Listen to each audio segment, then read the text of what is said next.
Hello again. We have now come to Lesson 5 of Fundamentals of Visual Storytelling with Piktochart. In this lesson, we will learn about data visualization. This might be the topic that you are already familiar with, but let's explore further on how we can use data to really tell our story. Throughout this lesson, you're going to familiarize yourself with the different types of charts and ultimately use the right charts to tell a story. I'm very excited to share with you guys, so let's jump right in, shall we? I will begin by asking, why do we use data visualization instead of just text?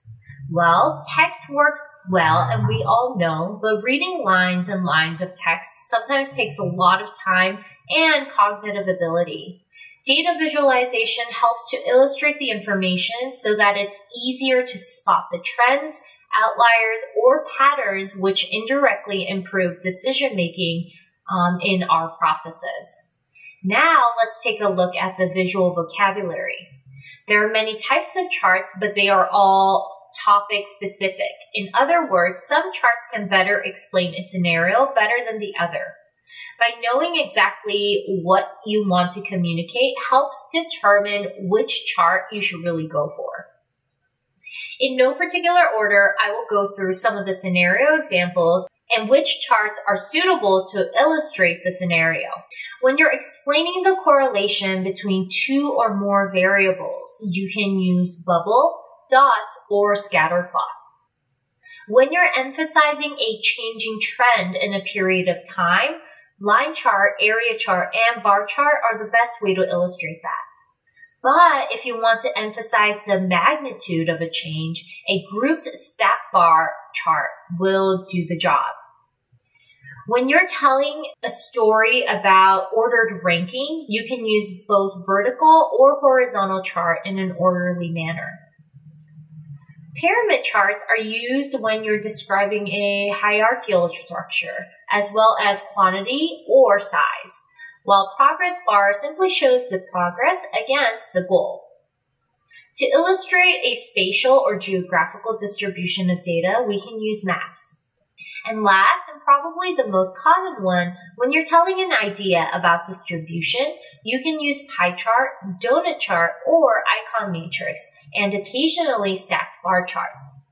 We've prepared a simple guideline so that you can use these while designing your charts. And once you've decided which chart best tells your data, all that's left is presenting it. There are some tips on presenting your data so that you can avoid misinterpreting your data and lose credibility. Number 1, do not fake your data. Faking your data is equivalent to telling lies, and it is completely unacceptable. Number 2, be careful not to misinterpret your data, either through presenting in the wrong chart or drawing the wrong conclusion. Misinterpretation could happen intentionally or intentionally, so please be very careful when presenting your data. You can also cross-check it with other references. Number 3, keep one idea per chart. It is better to divide your information into a few charts rather than cramming all the variables into one chart. And number 4, last but not least, highlight important points. You can use color or big text to highlight an important point, and it helps your audience to focus. And that is the end of this session. Hope you enjoyed this session and most importantly, learned more about the different types of charts for your data.